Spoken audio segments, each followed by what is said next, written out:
This is the narrative inspired by real facts of Dona Regina's life, a descendant lady of Poles who watched a path punctuated by unpredictable challenges and twists amazing. Get ready to know an exciting story that crosses generations by revealing family secrets, overcome tragedies, and celebrate small and great victories of life. One simple woman whose surprising trajectory recalls us the strength of the human spirit and the lasting power of blood ties. If you still don't follow our channel, subscribe now. Just click the registration button below. Don't forget to activate the bell notifications so as not to miss any of the next videos. Your thumbs up is critical to keeping alive this work here on YouTube. Now get ready to know the extraordinary history of Regina. Come on, my dear. Feel free to start, my friend. Glad you came. Get a little closer to listen to me to tell my trajectory. I was born in 1964 in a village in the interior of the southern region from Brazil. What I'm going to share now is not simple, but it is mine, full of joys and sorrows that God has placed in my way. I'm the daughter of Eriko Kowalski and of Glory. My father's name has always given people work to pronounce, only he never thought of changing. He said that he carried the story of our whole family, and the people of the city ended up learning speaking right only that he will correct, always with that patience. People lived commenting that I had nothing to do with my mother. I pulled to my father, light skin, blue eyes, and the same striking nose from the Kowalski family, called attention to see the old photos. All relatives on his side with that unmistakable trait. Already my mother, she was a Brazilian brunette, with honey, colored eyes that resembled jewelry and with a small, very delicate nose. Had long brown hair, reached the waist. As a child, I could spend hours sitting behind her, adjusting that world of wires. Mom taught me how to make built, in braids, in a way that was beautiful. Our house was built in wood, in a vast ground, as a result of when the government distributed lots to immigrants, had a front porch where we passed the afternoons. By the yard, there was everything: fruit, vegetable site, chickens, and pigs. My father worked in the fields, planted what was possible, while my mother took care of household chores, but also collaborated in the fields. At the time, life was different. There was no television, just one ancient radio that Dad called on dusk. The streets were dirt and turned a muddy when it rained, a complication only. Still, I can say that we were happy, participating of the parish festivities and the community dances. The whole people knew each other and helped themselves. It was a region with many policos, as we said, mixing culture, cooking, and speech. On the table, both pierogi and beans appeared, and Daddy always spoke Portuguese with loaded accent, who never lost. At home, we lived between the stories of Poland, told by him, and the Brazilian traditions, coming from my mother's family. In Easter, we painted eggs and we blessed food, well in the Polish style, but we would not cease to celebrate the June party, entitled To Warm and Bonfire. We were a large family, 4 brothers. The oldest, Marcos, then came Paulo, I then, and lastly, the Nando, which we called Nandinho. All of us, we inherit Dad's traces. This Polish blood is strong, he used to say. The house was always full of noise, laugh, rush. My mother claimed that sun was the same as popcorn. One burst and brought the others. Marcos, being the firstborn, has always been more responsible and helped my father in the field since early. Paulo was more reserved, liked to isolate himself with books. I was close to Mom trying to learn about the house. And Nandinho, he was everyone's exodo, the youngest. Mom was the equilibrium point there. Everything passed for her. In the morning, it was already standing, lighting the wood stove to prepare the coffee. The smell of warm bread, which she baked. He crossed the street and called the neighbors, which appeared with the excuse of asking a cup of sugar just to secure a slice of that fresh bread. She had a unique way of doing everything. Washing the clothes in the tank, he was humming songs that he had learned from her grandmother. The long hair shook as it twisted the pieces, and I sat on a stool to admire her. Sometimes she adorned the strands with the flowers that we gathered there in the garden, and it was even more beautiful. We didn't have big luxuries, but the table always, it was put. Mom still helped in the crop, but had time to be present when we came back from school with a prepared snack, even if it was just polenta with milk. I remember she sewed our clothes. There was one ancient pedal machine, of those very heavy. At night, after we had dinner, she sat in the light from a lamp, because the energy was missing or was weak, and sewed. I made my dresses from the scraps that the neighbors handed him for orders. But then came 1973, the year in which everything changed. I was 9 years old. It was very suddenly. Mom began to feel severe pain. Dad took her to big city, in the hospital. When it came back, it was strange, silent. She lost fast, lost that usual shine. and no one understood what was happening. One Sunday morning, which I never forget, she couldn't raise to prepare the coffee. Dad told us to stay in the room, but I escaped when the neighbors started to arrive, and that afternoon she left. The wake really happened at home, as it was customary. They arranged her in the room where our dining table was. The women in the community arrived early. They removed the furniture, straightened everything. The scent of coffee mingled with the smell of candles and flowers. I stayed in a corner watching, unable to understand. Mom was there, so silent, so beautiful, dressed in her best blue dress, the same as I kept for special occasions. The hair was adorned with flowers she loved so much. I couldn't cry. People made me affection in my head, speaking phrases that I couldn't understand properly. I stood, waiting for her to open her eyes and get up, as if it were a prolonged nap. I thought if I was quite quiet, she would wake up faster. But it was in the cemetery that reality came like a blow. When I saw the coffin down that dark hole, I went into despair. I shouted. I grabbed myself in my father's legs, begging not to do that. Marcos tried to hold me. I cried so much that I lacked air. It was the first time I saw Dad cry before everyone. That day destroyed my childhood. Only later did I really understand what happened. She had lost a baby, was pregnant again, and it had serious complications after returning home. So many mothers died inside for lack of good service. Perhaps if it were today, with more medical resources, it would have been saved. But at that time, Song of Brazil, life was cruel, especially for women. After the funeral, the house was unrecognizable. A silence, heavy that involved us.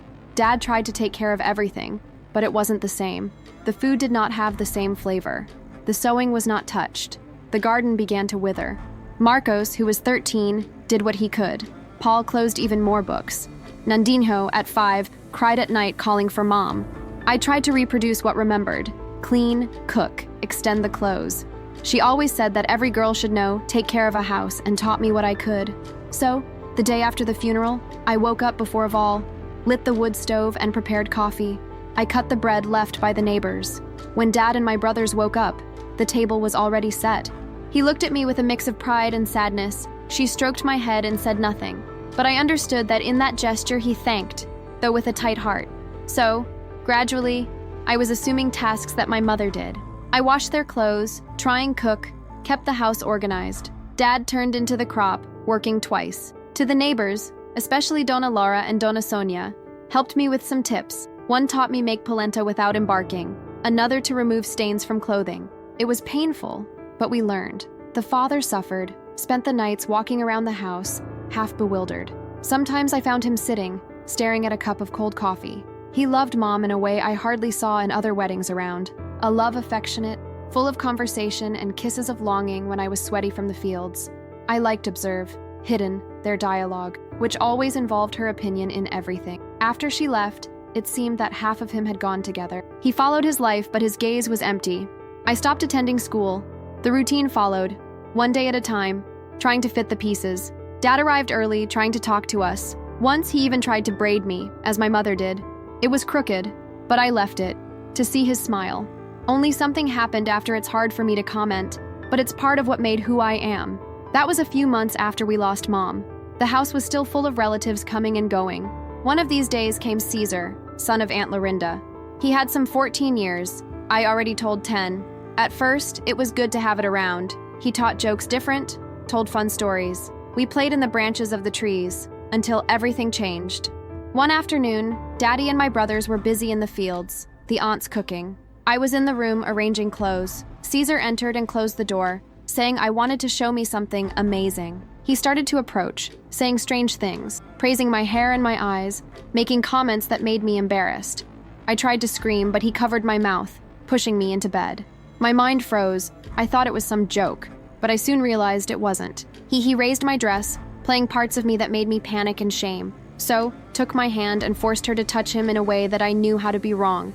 I just wanted someone to show up and save me. That's when the door opened. It happened in the blink of an eye. It was my father. I will never forget his expression, first in amazement, then an anger that I never imagined. Dad picked up Caesar by the collar, almost lifted him from the ground, calling him all that was cursing. He dragged him to the backyard, and I went back unable to understand exactly, just very scared. Outside, my father threw Caesar to the floor, took his belt, and discharged all the fury, shouting that he was going to teach that shameless to respect family women. Aunt Lorinda came running, pleading to stop, but Dad was blinded with hatred. Only when Marcos and Uncle Augusto held my father is that he stopped. Caesar was hurt, crying, begging forgiveness. Aunt Lorinda, who was my mother's sister, took him and left at that time, cursing everyone. After they left, it was a huge silence. I trembled. Dad hugged me, crying and apologizing, saying he wanted to protect me. I still didn't understand for sure what happened. I just knew it was horrible. That night I heard Dad talking to Aunt Silmara in the kitchen. He spoke softly, confessing being worried, not knowing how to create a girl alone and afraid of not being able to support me. Aunt Silmara suggested that I would live time with his mother, Teresa, his mother, who lived in city. And so, the next day, Dad called me, explained that it would be better for me to spend a few months with Grandma, who would have a chance to study and get safe, promising to always visit me. I didn't want to go. I didn't want to leave my brothers, especially Nandino. But at the same time, after what had happened to Caesar, I no longer felt quiet at home. I said goodbye crying. Nandino didn't understand anything. Paulo stayed calado and Marcos hugged me hard, saying, "Go, Regina, it will be better for you, but don't forget of us." We went by wagon to the train station. The trip was silent. Daddy tried to talk something cheerful, but I saw the pain on your face. Walking a train was new. He shook and made that noise that looks like lullays. When we arrived, the grandmother was already there on the platform. Grandma Teresa was a Suzuda lady, of ancient time, without much calling, but he hugged Daddy, and surprisingly, he started to cry in his arms. From her, just like a child. She promised to take care of me and welcomed me with an unhappy but sincere hug. Dad spent the day with us at Grandma's house. They stayed talking around the corners, sometimes whispering, sometimes arguing softly. The house was huge, chic, full of refined furniture. I even had a room just for me, Imagine, who has always slept with the brothers now had their own corner. Grandma lived alone, and Dad was distressed to leave me, but there was no choice of what had occurred. When he was gone, my soul hurt. I didn't know what my life would look like from there. In the early days, I noticed that the neighbors didn't seem to like much of Grandma. They only greeted and followed their direction. She wasn't talking to me either. I tried to help cleaning the house, but she did it all over again, and I felt inappropriate. One day she announced that she had registered me at school. I was left satisfied. At least I would have something to do besides being stuck at home. She took me on the first day, then I went alone. Gradually, I made friends. My colleagues would pick me up and we walked together, chatting until there is there.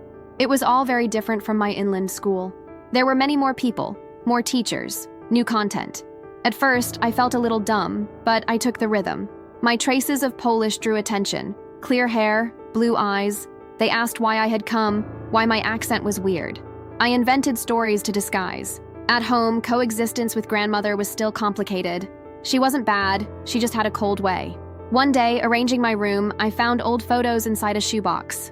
In a portrait, I saw a girl smiling, hugged to a boy who looked like my boyish father. I asked Grandma if it was him, and she confirmed. "It was Mom," he said, looking with damp eyes. He said he hadn't seen those photos for about 10 years. He said my mother had been a big daughter, in-law, but left too early. I realized that Grandma suffered silent.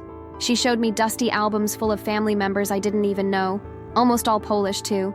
She didn't explain much. She just flipped her pages. Sometimes I cited, sometimes closed the album suddenly. Time ran. I got used to urban life, but I missed home. Daddy writing letters telling how everything was, saying that Marcos and Paul increasingly helped in Roza, which Nandino was growing up. I answered, talked about the school, the routine, the grandma, but hid the sad parts because I didn't want to worry you. Once came letter from Marcos, saying that the house was empty without me, and asking if I thought that one day I could come back. That question was hammering in my head. When I was 16, I decided it was time to work. Most of my friends already worked. I wanted my independence and not to be asking the grandma. She hated the idea. She said that girl family didn't have to get work out. But I insisted. I got a place in a confectionery. I woke up at dawn to go, and at first my hands were painful from preparing pasta. However, I liked the aroma of hot bread, which reminded me of Mom, grandfather. He complained because he said they would talk bad about me for working. I didn't care. I wanted my money. So we fought a lot, but I was firm. It was there that I met Andre, son of his Mario, the owner of confectionery. Friendly boy, smiling, but at first we barely talked. I still carried trauma than Caesar had done, was insecure. However, Andre showed special care, always kind. One day, He invited me to take a guarana after office hours. I widened, kind of tremendous. We talked so much so that the time was lost. He told his dreams, opening a bakery of him alone. I told my life in the interior, from the lack I felt of Dad and the brothers. Gradually, we met secretly. Grandma suspected everything and lived saying that man wasn't worth it. Nothing, I had to preserve myself. But Andre was different. He made me light, made me laugh, and, above all, I respected me. And then, one day, there in the back of the confectionery, he kissed me, and my heart came out my mouth. It was the first time I felt what it was like to like someone for real. I didn't think about anything but him. We follow in a hidden relationship. The work continued, and I perfected myself, making breads, cakes, pies. So Mario said that I had talent for that. I kept almost everything I won under the mattress, part gave to the grandmother. I wanted a future. Andre and I dreamed of having our place, planning what we would do. But Dad's letters were rare, and I worried. Marcos wrote by saying that Dad was sick. I was distressed, wanting to go back to take care of him. I told Grandma about the situation. Her expression changed at the time. "We need to see your father." I was surprised because she rarely traveled. We joined our things and left. I left a note to Andre, saying that I needed to solve something urgent, but would come back. My heart was in hand. The trip was slow. Grandma passed the journey almost all looking at window. At one point, she looked at me, with a milder look than ever. "Regina, I need to tell you some things." And so he revealed his past, as a young man, saying that he married my grandfather Bogdan, who was a widower. He had other children, even Aunt Silmara, who did not accept my grandmother. Then she narrated a tragedy involving the family ceramics, in which some died in an accident at work, including children of the first my grandfather's wedding. Aunt Silmara blamed her grandmother Teresa, accusing her of bringing unlucky, and walked away from her. I understood then why the aunt and my grandmother had that complicated relationship, and as a lot of pain, it was covered in our family history. We reached the interior and had a succession of news. Dad was in bed, very thin, but lit his face as he saw me. He had had a stroke. See my hero thus torn me. Marcos and Paulo became two men made, and Nandinho, which I had left so little, I was 12 years old, higher than me. But the biggest surprise was to find Aunt Silmara there. Both grandmother and aunt were face to face, looking at yourself, until they hugged, both crying. It was beautiful to see that reunion, full of forgiveness. I felt that they were finally reconciling. I spent days taking care of Dad, with everyone. However, I couldn't get Andre out of the head. Would he understand why he disappeared? In a matter of 2 weeks, Dad's health has improved a lot. It looked like a miracle. He already got take a few steps, cautiously, but without help. In this way, I started thinking about going back to the city, to resume my job and solve everything.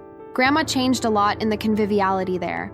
It was more caring, helping Dad, talking to Aunt Silmara, laughing with my brothers. One night, he sat next to me and said that although it was hard, I wanted to see me happy. I told Andre, and to my surprise, she smiled. "If he does you good, don't let go of him." The next day, Dad called me, asked if I liked of my life in the city. I confessed that yes. He looked at the bottom of my eyes. "So go, my daughter. Build your story, and don't forget us." And so it's time to say goodbye again. Only this time I knew I could soon come back. Nandinho and Paulo were conformed. Marcos was happy for me. Grandmother decided to stay there. Another time, wanting to enjoy that reunion and take care of the child, we went to the station together, and Dad hugged me, already with better countenance. I traveled with the feeling that even if there was distance, we were all united. Upon arriving back in town, I ran to the confectionery. Andre was there, separating flour. When he spotted, dropped everything, and came to hug me, almost choking me so strong, kissed me, saying, "My Polish came back." I reported everything that had happened, Dad's disease, my choice staying in town, and he smiled. "So let's make our plans realize." I realized that I had made the right decision. He introduced to his parents, so Mario and Dona Linda. I was distressed, thinking they would be angry, but they received with love. Dona Linda even got emotional listening to my story. So Mario, without wasting time, said, "You get along, want to work and form a family. Why don't you marry?" It seemed crazy, but we started planning the wedding. Dona Linda was a real fairy madrina. He took care of everything, flowers, cake, and even my dress. "You're the daughter I didn't have," she said. I wrote to Dad and grandmother, inviting them. They responded fast, saying they would come and that they were happy. On the run of preparations, time flew. Andre and I dreamed of our future bakery. The big day arrived, and I still barely believed. The church, decorated with flowers, it was crowded. When I saw my father entering, escorted by my brothers and grandmother Teresa, I felt my chest is filled with joy. He had that proud glow in his eyes. The ceremony was beautiful. When Andre said yes, holding my hand, I felt that all the turns of my life culminated there, on that altar, surrounded of the most beloved people. Then there was the party in the confectionery, with the abundance of bread, sweets, and pies. The whole city seemed to have attended. For a moment, Grandmother Teresa called me aside, holding an envelope. "Regina, I decided something. That beautiful house where we live in the city is yours now. Yours and Andre." I was without reaction. She explained that she intended to be inside, near Daddy, and that was your gift. I will enjoy the rest of life beside him and Silmara, and who knows how to reopen the ceramics harder, she said, smiling. Aunt Silmara approached and hugged both, saying that now no one separated them anymore. I realized that not only Andre and I were starting a new life, it was an unprecedented chapter for our whole family. The party swept the night. Andre and I danced, laughed, share our happiness. We slept in a rustic landowner, our first night as a husband and wife, surrounded by much respect and love. After marriage, my family returned to the countryside, one part at a time. Dad continued improving, almost without sequels of the stroke. Grandmother decided to stay there, helping to play the new phase of ceramics with him and Aunt Silmara. Andre and I returned to the work routine, but now with a greater purpose. We soon set up our own bakery. Was hard at first, few hours of sleep. However, over time, we won parish and were recognized. Meanwhile, my brothers followed life in the ceramic that Dad and Grandmother reopened. Everything went well, thank God, and nothing tragic has never occurred there. On the contrary, the business flourished. He had a period of expansion and began to provide brick and tile away. Dad and Grandmother left in peace years later, proud to see everything working so well. Andre and I had children. First Glorina, in honor of my beloved mother, then the Louis, Danilo, Sophia, and finally, Estella. The house I thought was big was small, taken by laughter. One day we were able to acquire the next space and expand the bakery, Arxodo. God still blessed me with several grandchildren. Each has its mix of strokes, some blonde, others more brunettes, but everyone carries a little of our legacy, including the Polish nose, which seems to have diminished with each generation, but is still present. When we all together at home, it's a cheerful noise, child everywhere, some venturing out to bind, others just wanting a cupcake. I am looking and see how life gives its turns.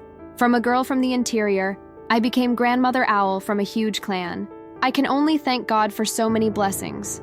And thanks to you, who heard me so far, patient, in this long family conversation.